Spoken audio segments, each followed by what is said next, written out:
أعوذ بالله من الشيطان الرجيم. بسم الله الرحمن الرحيم.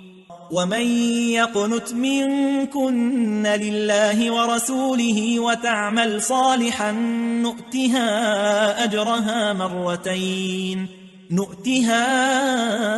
أجرها مرتين وأعتدنا لها رزقا كريما. يا نساء النبي لستن كأحد من النساء إن اتقيتن فلا تخضعن بالقول فيطمع الذي في قلبه مرض وقلن قولا معروفا. وقرن في بيوتكن ولا تبرجن تبرج الجاهلية الأولى وأقمنا الصلاة وآتينا الزكاة وأطعنا الله ورسوله إنما يريد الله ليذهب عنكم الرجس أهل البيت ويطهركم تطهيرا. واذكرن ما يتلى في بيوتكن من آيات الله والحكمة إن الله كان لطيفا خبيرا. إن المسلمين والمسلمات والمؤمنين والمؤمنات والقانتين والقانتات والصادقين والصادقات والصابرين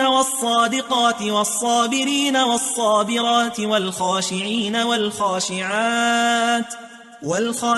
والخاشعات والمتصدقين والمتصدقات والصائمين والصائمات والحافظين فروجهم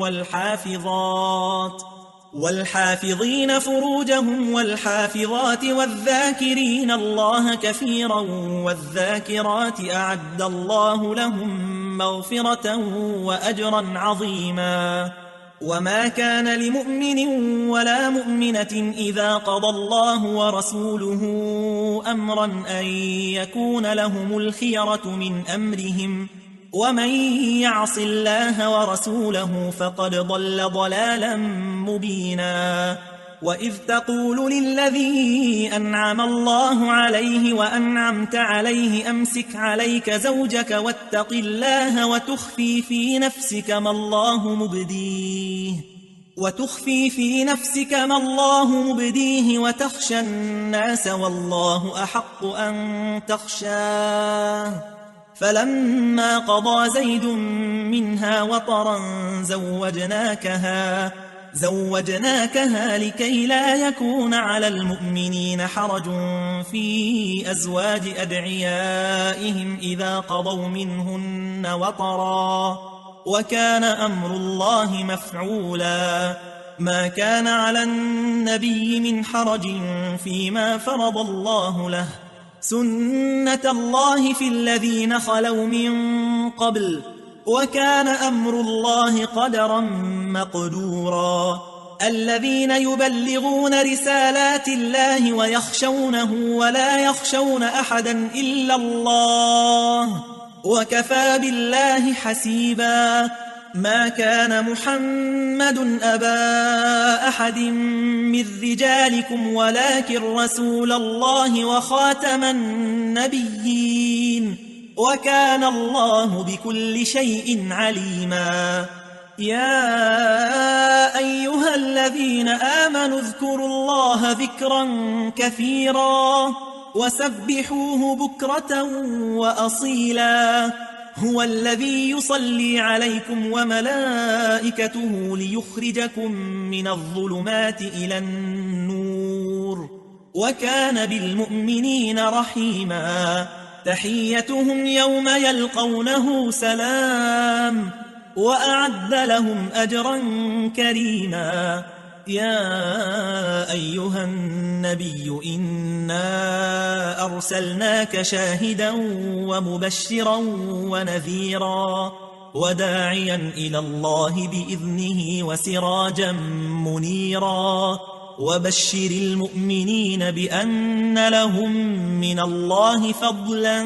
كبيرا. ولا تطع الكافرين والمنافقين ودع أذاهم وتوكل على الله وكفى بالله وكيلا. يا أيها الذين آمنوا إذا نكحتم المؤمنات ثم طلقتموهن من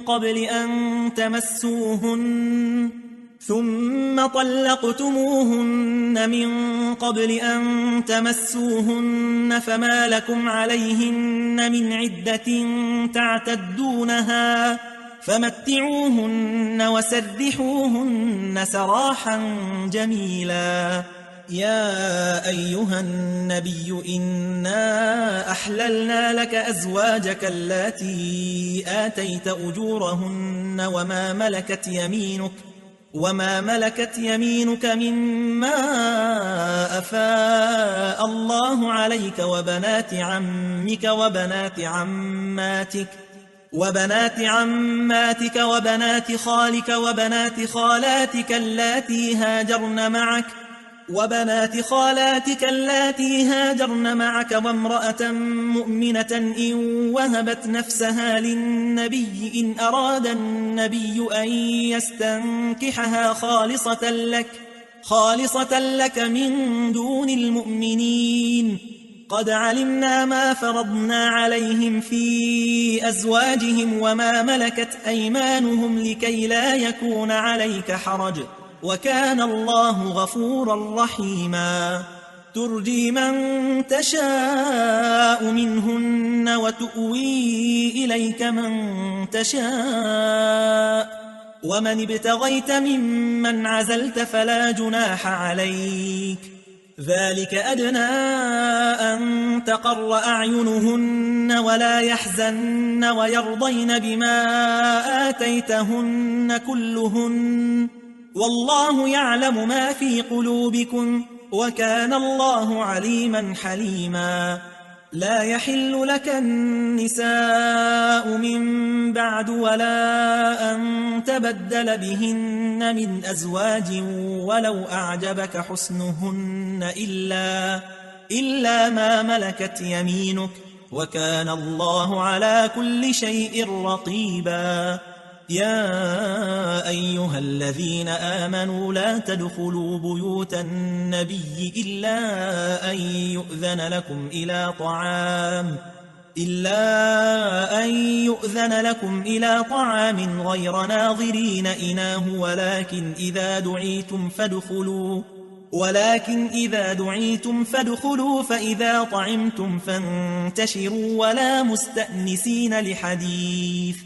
إن ذلكم كان يؤذي النبي فيستحيي منكم والله لا يستحيي من الحق.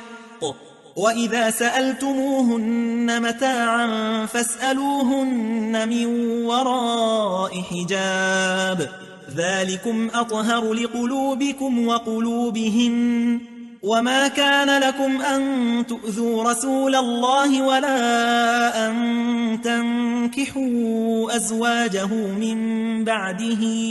أبدا إن ذلكم كان عند الله عظيما. إن تبدوا شيئا أو تخفوه فإن الله كان بكل شيء عليما. لا جناح عليهن في آبائهن ولا أبنائهن ولا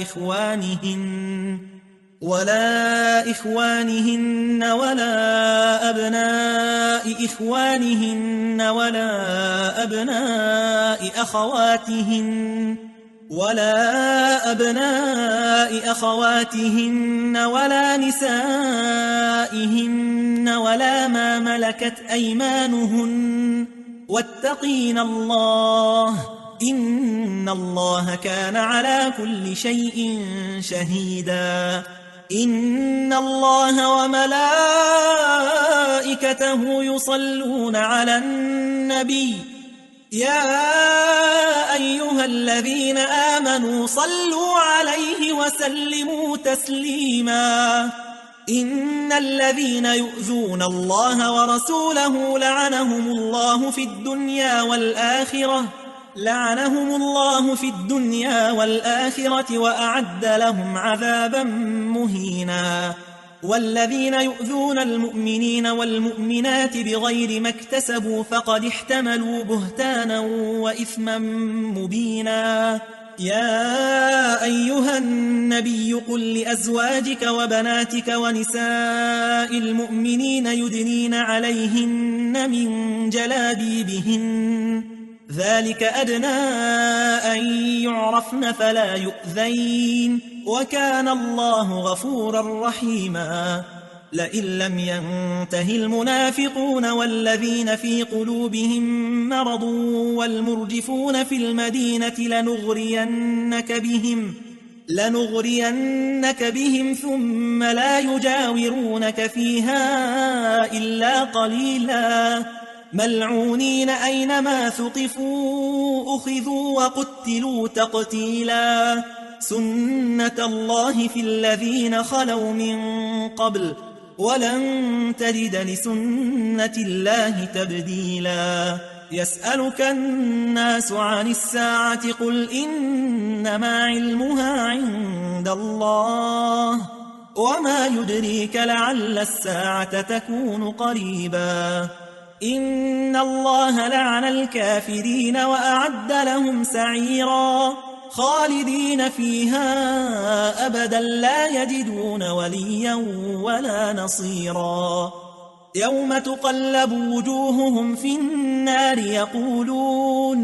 يقولون يا ليتنا أطعنا الله وأطعنا الرسولا وقالوا ربنا إنا أطعنا سادتنا وكبراءنا فأضلونا السبيلا. ربنا آتهم ضعفين من العذاب والعنهم لعنا كبيرا. يا أيها الذين آمنوا لا تكونوا كالذين آذوا موسى فبرأه الله مما قالوا وكان عند الله وجيها. يا أيها الذين آمنوا اتقوا الله وقولوا قولا سديدا يصلح لكم أعمالكم ويغفر لكم ذنوبكم ومن يطع الله ورسوله فقد فاز فوزا عظيما. إنا عرضنا الأمانة على السماوات والأرض والجبال فأبين أن يحملنها وأشفقن منها وحملها الإنسان إنه كان ظلوما جهولا. ليعذب الله المنافقين والمنافقات والمشركين والمشركات ويتوب الله على المؤمنين والمؤمنات وكان الله غفورا رحيما. أعوذ بالله من الشيطان الرجيم. بسم الله الرحمن الرحيم. الحمد لله الذي له ما في السماوات وما في الأرض وله الحمد في الآخرة وهو الحكيم الخبير. يعلم ما يلج في الأرض وما يخرج منها وما ينزل من السماء وما يعرج فيها وهو الرحيم الغفور. وقال الذين كفروا لا تأتينا الساعة قل بلى وربي لتأتينكم عالم الغيب لا يعزب عنه مثقال ذرة في السماوات ولا في الأرض ولا أصغر من ذلك ولا أكبر إلا في كتاب مبين. ليجزي الذين آمنوا وعملوا الصالحات أولئك لهم مغفرة ورزق كريم. والذين سعوا في آياتنا معاجزين أولئك لهم عذاب من رجز أليم. ويرى الذين أوتوا العلم الذي أنزل إليك من ربك هو الحق ويهدي إلى صراط العزيز الحميد. وقال الذين كفروا هل ندلكم على رجل ينبئكم إذا مزقتم كل ممزق إنكم لفي خلق جديد أفترى على الله كذبا أم به جنة بل الذين لا يؤمنون بالآخرة في العذاب والضلال البعيد. أفلم يروا إلى ما بين أيديهم وما خلفهم من السماء والأرض إن نشأ نخسف بهم الأرض أو نسقط عليهم كسفا من السماء إن في ذلك لآية لكل عبد منيب ولقد آتينا داود منا فضلا يا جبال أوبي معه والطير وألنا له الحديد أن اعمل سابغات وقدر في السرد واعملوا صالحا إني بما تعملون بصير ولسليمان الريح غدوها شهر ورواحها شهر وأسلنا له عين القطر ومن الجن من يعمل بين يديه بإذن ربه ومن يزغ منهم عن أمرنا نذقه من عذاب السعير يعملون له ما يشاء من محاريب وتماثيل وجفان كالجواب وقدور الراسيات اعملوا آل داود شكرا وقليل من عبادي الشكور فلما قضينا عليه الموت ما دلهم على موته إلا دابة الأرض تأكل من سأته فلما خر تبينت الجن أن لو كانوا يعلمون الغيب ما لبثوا في العذاب المهين لقد كان لسبإ في مسكنهم آية جنتان عن يمين وشمال كلوا من رزق ربكم واشكروا له بلدة طيبة ورب غفور فأعرضوا فأرسلنا عليهم سيل العرم وبدلناهم بجنتيهم جنتين ذواتي أكل خمط وأثل وشيء من سدر قليل ذلك جزيناهم بما كفروا وهل نجازي إلا الكفور وجعلنا بينهم وبين القرى التي باركنا فيها قرى ظاهرة وقدرنا فيها السير سيروا فيها ليالي وأياما آمنين فقالوا ربنا باعد بين أسفارنا وظلموا أنفسهم فجعلناهم أحاديث ومزقناهم كل ممزق إن في ذلك لآيات لكل صبار شكور ولقد صدق عليهم إبليس ظنه فاتبعوه إلا فريقا من المؤمنين وما كان له عليهم من سلطان إلا لنعلم من يؤمن بالآخرة ممن هو منها في شك وربك على كل شيء حفيظ قل ادعوا الذين زعمتم من دون الله لا يملكون مثقال ذرة في السماوات ولا في الأرض وما لهم فيهما من شرك وما له منهم من ظهير ولا تنفع الشفاعة عنده إلا لمن أذن له حتى إذا فزع عن قلوبهم قالوا ماذا قال ربكم قالوا الحق وهو العلي الكبير قل من يرزقكم من السماوات والأرض قل الله وإنا أو إياكم لعلى هدى أو في ضلال مبين قل لا تسألون عما أجرمنا ولا نسأل عما تعملون قل يجمع بيننا ربنا ثم يفتح بيننا بالحق وهو الفتاح العليم قل أروني الذين ألحقتم به شركاء كلا بل هو الله العزيز الحكيم وما أرسلناك إلا كافة للناس بشيرا ونذيرا ولكن أكثر الناس لا يعلمون ويقولون متى هذا الوعد إن كنتم صادقين قل لكم ميعاد يوم لا تستأخرون عنه ساعة ولا تستقدمون وقال الذين كفروا لن نؤمن بهذا القرآن ولا بالذي بين يديه ولو ترى إذ الظالمون موقوفون عند ربهم يرجع بعضهم إلى بعض القول يقول الذين استضعفوا للذين استكبروا لولا أنتم لكنا مؤمنين قال الذين استكبروا للذين استضعفوا أنحن صددناكم عن الهدى بعد إذ جاءكم بل كنتم مجرمين وقال الذين استضعفوا للذين استكبروا بل مكر الليل والنهار إذ تأمروننا أن نكفر بالله ونجعل له أندادا وأسروا الندامة لما رأوا العذاب وجعلنا الأغلال في أعناق الذين كفروا هل يجزون إلا ما كانوا يعملون وما أرسلنا في قرية من نذير إلا قال مترفوها إنا بما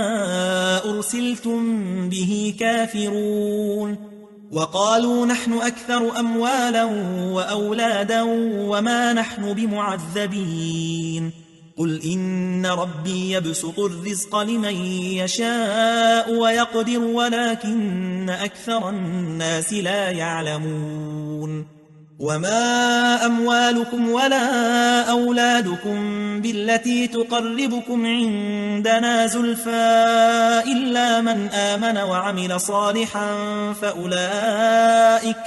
فأولئك لهم جزاء الضعف بما عملوا وهم في الغرفات آمنون والذين يسعون في آياتنا معاجزين أولئك في العذاب محضرون قل إن ربي يبسط الرزق لمن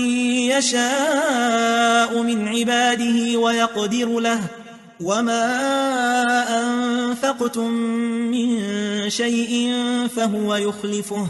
وهو خير الرازقين ويوم يحشرهم جميعا ثم يقول للملائكة أهؤلاء إياكم كانوا يعبدون قالوا سبحانك أنت ولينا من دونهم بل كانوا يعبدون الجن أكثرهم بهم مؤمنون فاليوم لا يملك بعضكم لبعض نفعا ولا ضرا ونقول للذين ظلموا ذوقوا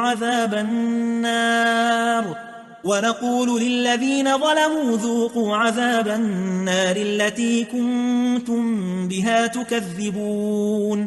وإذا تتلى عليهم آياتنا بينات قالوا ما هذا إلا رجل يريد أن يصدكم عما كان يعبد آباؤكم وقالوا ما هذا إلا إفك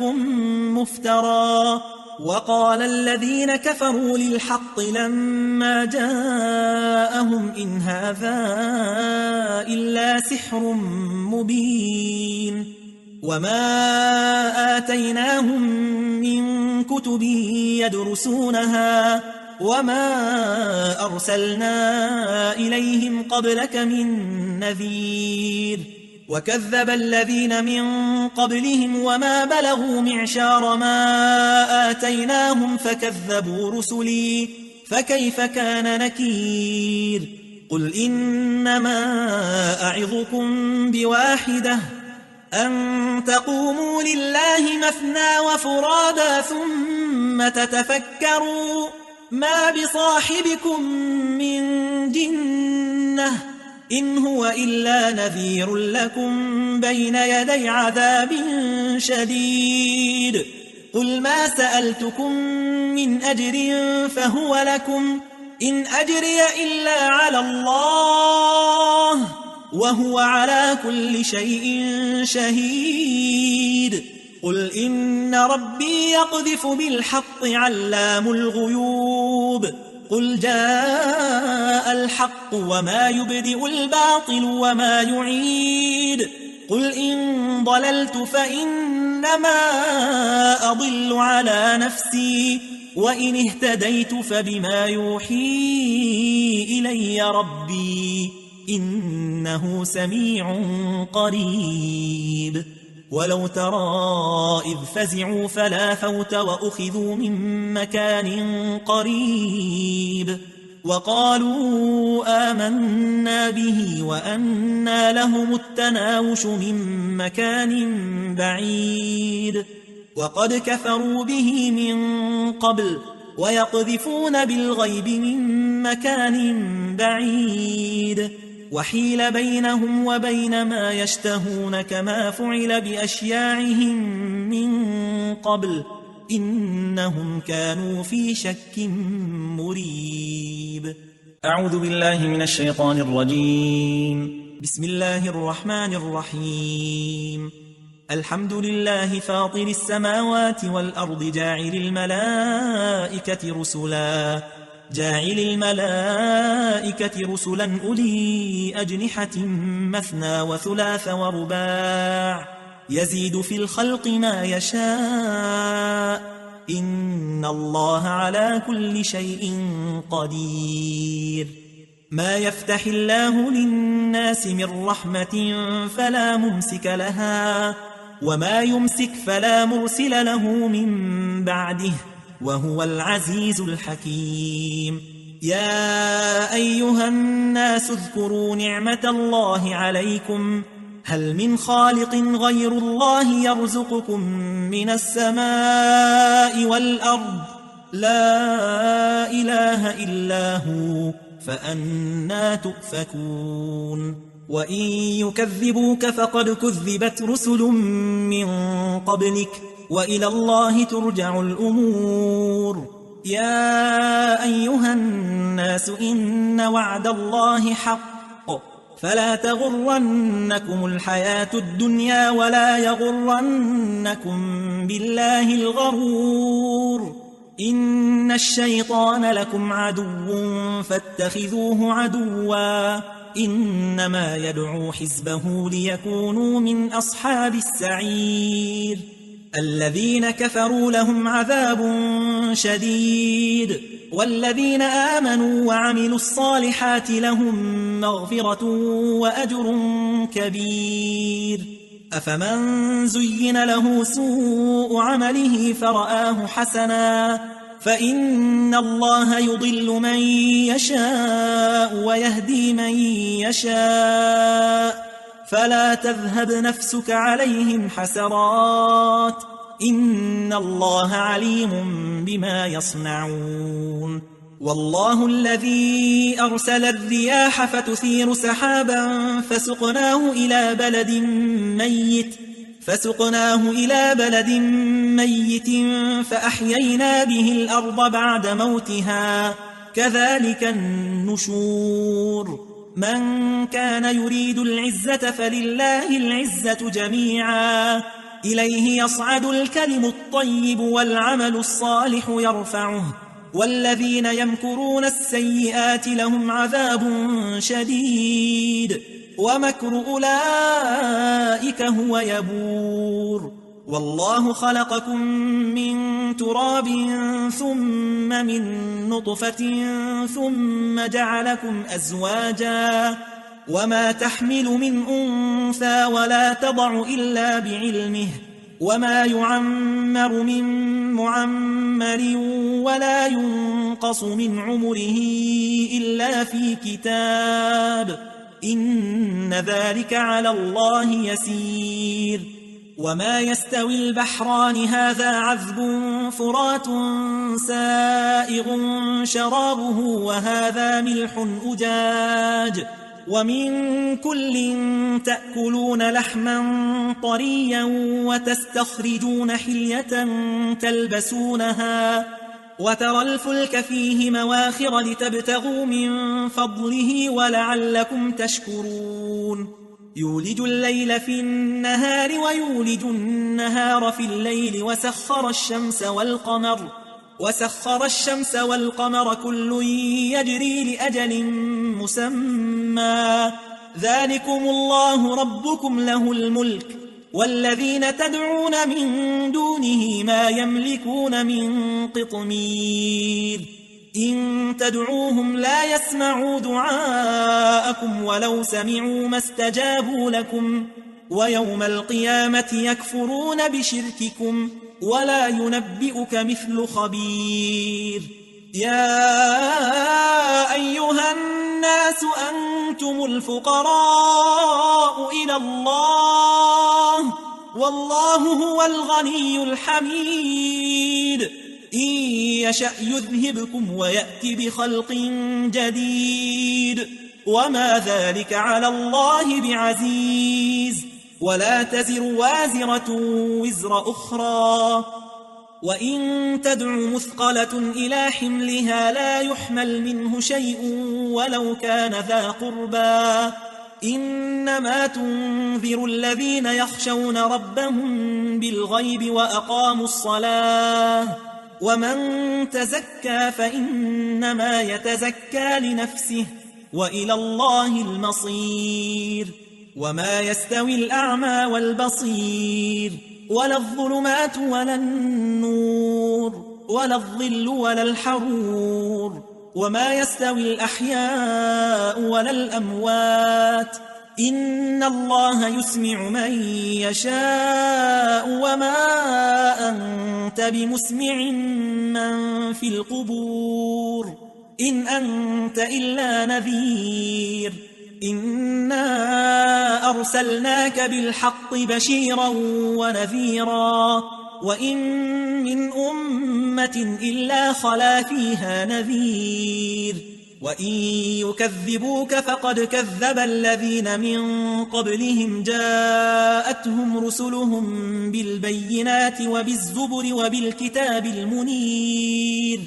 ثم أخذت الذين كفروا فكيف كان نكير ألم تر أن الله أنزل من السماء ماء فأخرجنا به ثمرات مختلفا ألوانها ومن الجبال جدد بيض وحمر مختلف ألوانها وغرابيب سود ومن الناس والدواب والأنعام مختلف ألوانه كذلك إنما يخشى الله من عباده العلماء إن الله عزيز غفور إن الذين يتلون كتاب الله وأقاموا الصلاة وأنفقوا مما رزقناهم سرا وعلانية يرجون تجارة لن تبور ليوفيهم أجورهم ويزيدهم من فضله إنه غفور شكور والذي أوحينا إليك من الكتاب هو الحق مصدقا لما بين يديه إن الله بعباده لخبير بصير ثم أورثنا الكتاب الذين اصطفينا من عبادنا فمنهم ظالم لنفسه ومنهم مقتصد ومنهم سابق بالخيرات بإذن الله ذلك هو الفضل الكبير جنات عدن يدخلونها يحلون فيها من أساور من ذهب ولؤلؤا ولباسهم فيها حرير وقالوا الحمد لله الذي أذهب عنا الحزن إن ربنا لغفور شكور الذي أحلنا دار المقامة من فضله لا يمسنا فيها نصب ولا يمسنا فيها لغوب والذين كفروا لهم نار جهنم لا يقضى عليهم فيموتوا ولا يخفف عنهم من عذابها كذلك نجزي كل كفور وهم يصطرخون فيها ربنا أخرجنا نعمل صالحا غير الذي كنا نعمل أولم نعمركم ما يتذكر فيه من تذكر وجاءكم النذير فذوقوا فما للظالمين من نصير إن الله عالم غيب السماوات والأرض إنه عليم بذات الصدور هو الذي جعلكم خلائف في الأرض فمن كفر فعليه كفره ولا يزيد الكافرين كفرهم عند ربهم إلا مقتا ولا يزيد الكافرين كفرهم إلا خسارا قل أرأيتم شركاءكم الذين تدعون من دون الله أروني ماذا خلقوا من الأرض أم لهم شرك في السماوات أم آتيناهم كتابا فهم على بينة منه بل إن يعد الظالمون بعضهم بعضا إلا غرورا إن الله يمسك السماوات والأرض أن تزولا ولئن زالتا إن أمسكهما من أحد من بعده إنه كان حليما غفورا وأقسموا بالله جهد أيمانهم لئن جاءهم نذير ليكونن أهدى من إحدى الأمم فلما جاءهم نذير ما زادهم إلا نفورا استكبارا في الأرض ومكر السيء ولا يحيق المكر السيء إلا بأهله فهل ينظرون إلا سنة الأولين فلن تجد لسنة الله تبديلا ولن تجد لسنة الله تحويلا أولم يسيروا في الأرض فينظروا كيف كان عاقبة الذين من قبلهم وكانوا أشد منهم قوة وما كان الله ليعجزه من شيء في السماوات ولا في الأرض إنه كان عليما قديرا ولو يؤاخذ الله الناس بما كسبوا ما ترك على ظهرها من دابة ولكن يؤخرهم إلى أجل مسمى فإذا جاء أجلهم فإن الله كان بعباده بصيرا أعوذ بالله من الشيطان الرجيم بسم الله الرحمن الرحيم ياسين والقرآن الحكيم إنك لمن المرسلين على صراط مستقيم تنزيل العزيز الرحيم لتنذر قوما ما أنذر آباؤهم فهم غافلون لقد حق القول على أكثرهم فهم لا يؤمنون إنا جعلنا في أعناقهم أغلالا فهي إلى الأذقان فهم مقمحون وجعلنا من بين أيديهم سدا ومن خلفهم سدا فأغشيناهم فهم لا يبصرون وسواء عليهم أأنذرتهم أم لم تنذرهم لا يؤمنون إنما تنذر من اتبع الذكر وخشي الرحمن بالغيب فبشره بمغفرة وأجر كريم إنا نحن نحيي الموتى ونكتب ما قدموا وآثارهم وكل شيء أحصيناه في إمام مبين واضرب لهم مثلا أصحاب القرية إذ جاءها المرسلون إذ أرسلنا إليهم 2 فكذبوهما فعززنا بثالث فقالوا إنا إليكم مرسلون قالوا ما أنتم إلا بشر مثلنا وما أنزل الرحمن من شيء إن أنتم إلا تكذبون قالوا ربنا يعلم إنا إليكم لمرسلون وما علينا إلا البلاغ المبين قالوا إنا تطيرنا بكم لئن لم تنتهوا لنرجمنكم وليمسنكم منا عذاب أليم قالوا طائركم معكم أئن ذكرتم بل أنتم قوم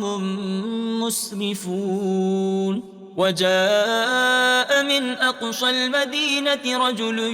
يسعى قال يا قوم اتبعوا المرسلين اتبعوا من لا يسألكم أجرا